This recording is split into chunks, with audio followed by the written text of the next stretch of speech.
இந்த கதையில ஹீரோவும், ஹீரோயினும் லவ் பண்ணிக்கிட்டு இருக்காங்க. ஹீரோயினுக்கு வந்து சினிமால பாடகி ஆகணும்னு ஆசை. கல்யாணத்துக்கு முன்னாடியே ஹீரோயின் கழுத்துல தாலி கட்டிக்கிட்டு இவங்க 2 பேரும் சேர்ந்து ஒரு ஒரு வீடா ஏறி இறங்கி பார்த்துக்கிட்டு இருக்காங்க. கல்யாணத்துக்கு அப்புறம் எப்படிப்பட்ட வீட்ல வாழ போறோம்னு.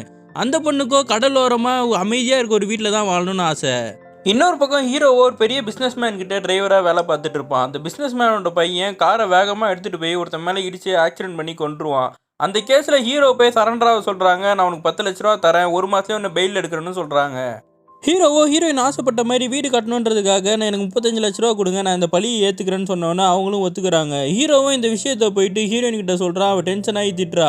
நீ ஜெயிலுக்குள்ளே போயிட்டுனா அவ்வளோ காசை வச்சுட்டு நான் என்ன பண்ணுவேன்னு சொல்லி சண்டை போடுறா.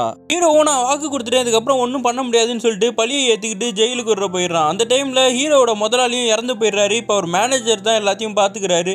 அந்த ஆளும் ஹீரோ வெளியே எடுக்காமல் காசையும் கொடுக்காம ஹீரோவை ஏமாத்திடுறான்.